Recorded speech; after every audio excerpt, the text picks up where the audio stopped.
सरकारें सड़कें बनाती हैं, पुल बनाती हैं, इमारतें बनाती हैं, लेकिन इतिहास में वही सरकार याद रखी जाती है जो आने वाली पीढ़ियों के भविष्य की नींव रखती है। एक वक्त था जब गांव के बच्चों के पास सिर्फ किताबें थीं और सपने थे, लेकिन साधन नहीं। अखिलेश यादव के एक फैसले ने यूपी के युवाओं की तकदीर बदल दी।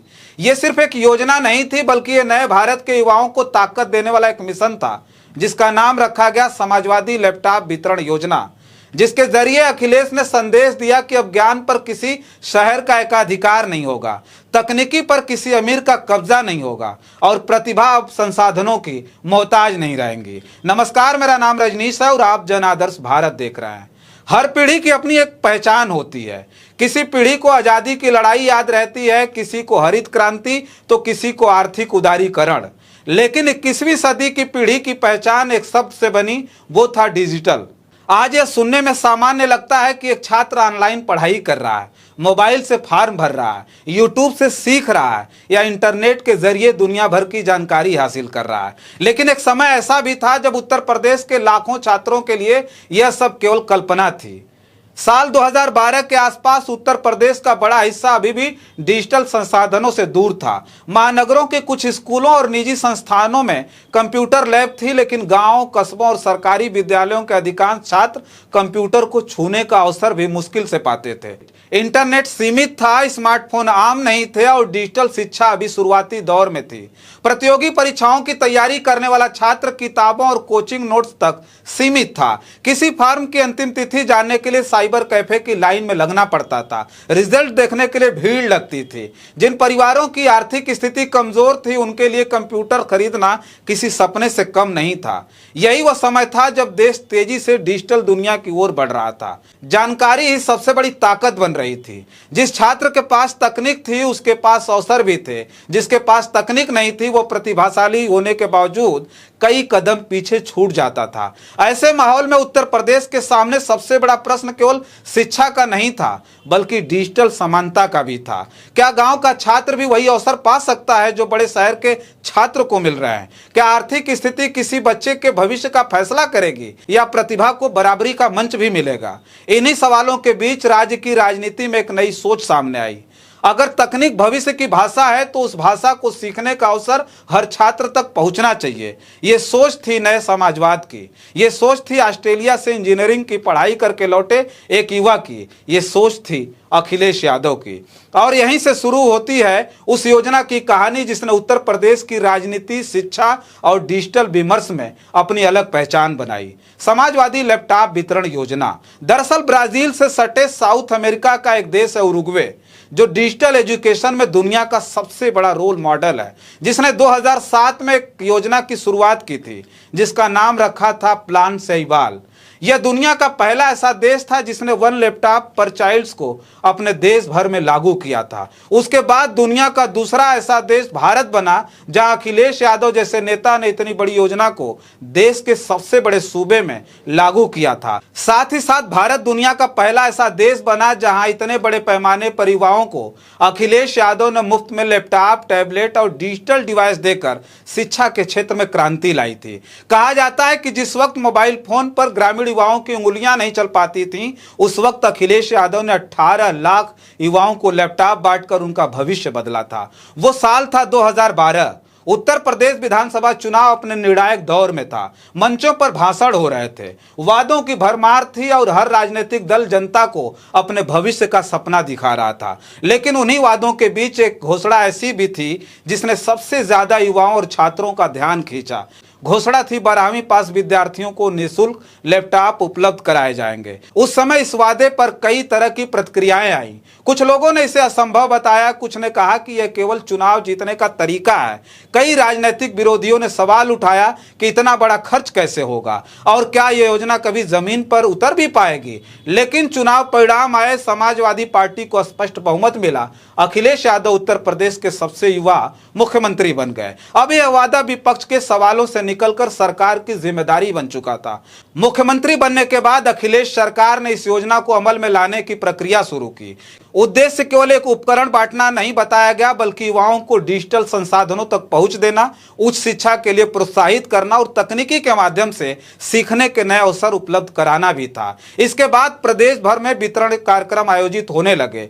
स्कूलों, कॉलेजों और विश्वविद्यालयों में छात्रों को मंच पर बुलाकर लैपटॉप दिए जाने लगे। कई विद्यार्थियों के लिए उसके लिए जीवन का पहला निजी कंप्यूटर था। जिन परिवारों की आर्थिक स्थिति ऐसी नहीं थी कि वे कंप्यूटर खरीद सकें, उनके घर पहली बार यह तकनीक पहुंची। यह योजना केवल शहरों तक सीमित नहीं रही, ग्रामीण क्षेत्रों के अनेक छात्र छात्राओं तक भी लैपटॉप पहुंचे। इससे यह संदेश देने की कोशिश की गई कि डिजिटल शिक्षा का अवसर केवल महानगरों तक सीमित नहीं रहना चाहिए। हालांकि योजना को लेकर सवाल और आलोचनाएं भी खूब उठी।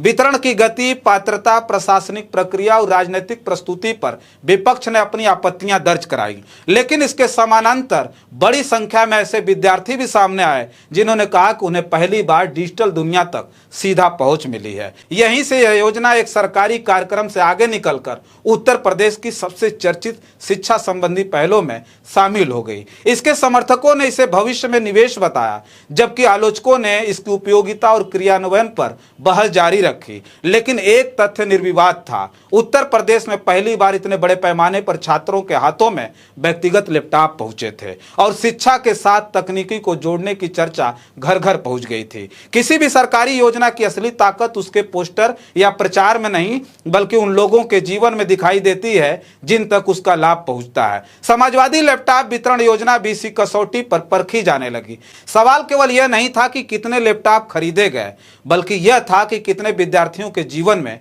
उनका वास्तविक उपयोग हुआ। सरकार ने योजना के तहत छात्र छात्राओं को चरणबद्ध तरीके से निःशुल्क लैपटॉप उपलब्ध कराए। आधिकारिक आंकड़ों के अनुसार लाखों विद्यार्थियों को इस योजना का लाभ मिला। वितरण केवल एक शहर या एक जिले में सीमित नहीं रहा, बल्कि प्रदेश के विभिन्न हिस्सों में आयोजित कार्यक्रमों के माध्यम से छात्रों तक लैपटॉप पहुंचाए गए। लेकिन आंकड़े केवल कहानी का एक हिस्सा बताते हैं।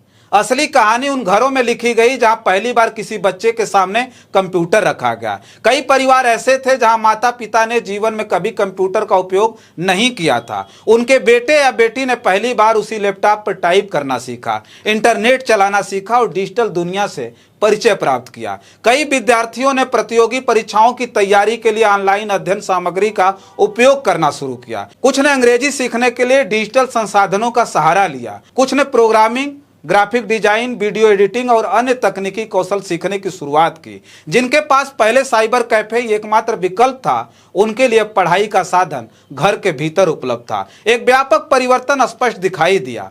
तकनीकी अब केवल बड़े शहरों या संपन्न परिवारों तक सीमित विषय नहीं रही। लाखों विद्यार्थियों के बीच यह विश्वास पैदा हुआ कि डिजिटल दुनिया में उनकी भी जगह है। आज जब ऑनलाइन आवेदन, डिजिटल भुगतान, वर्चुअल कक्षाएं, ई लाइब्रेरी, वीडियो लेक्चर और आर्टिफिशियल इंटेलिजेंस शिक्षा का हिस्सा बन चुके हैं, तब पीछे मुड़कर देखने पर यह समझना आसान होता है कि उस दौर में छात्रों तक डिजिटल उपकरण पहुंचाना क्यों महत्वपूर्ण माना गया। एक लैपटॉप ने हर छात्र की किस्मत नहीं बदली, लेकिन उसने लाखों छात्रों के सामने एक नया दरवाजा जरूर खोला, उस दुनिया का जहां जानकारी ही सबसे बड़ी ताकत थी। इतिहास में कुछ फैसलों का मूल्यांकन उसी समय नहीं हो पाता, उनका वास्तविक प्रभाव वर्षों बाद दिखाई देता है, जब समाज बदल चुका होता है, जब लोग पीछे मुड़कर उस शुरुआत को पहचानते हैं। समाजवादी लैपटॉप वितरण योजना के साथ भी कुछ ऐसा ही हुआ। जब यह योजना शुरू हुई तब बहुत से लोगों ने इसे सिर्फ एक चुनावी वादा माना था। बहस इस बात पर थी कि सरकार लैपटॉप क्यों बांट रही है, लेकिन शायद उससे भी बड़ा सवाल यह था कि क्या तकनीक तक समान पहुंच भी शिक्षा का हिस्सा होनी चाहिए। समय ने इस प्रश्न का उत्तर अपने तरीके से दिया। आज उत्तर प्रदेश का वही छात्र ऑनलाइन प्रवेश लेता है, प्रतियोगी परीक्षाओं के फॉर्म डिजिटल माध्यम से भरता है, सरकारी नौकरियों के आवेदन ऑनलाइन करता है, वीडियो लेक्चर देखता है, डिजिटल नोट्स पढ़ता है, वर्चुअल क्लास में शामिल होता है, नई तकनीकों, प्रोग्रामिंग और आर्टिफिशियल इंटेलिजेंस के बारे में सीखता है। दुनिया बदल गई है और शिक्षा का स्वरूप भी।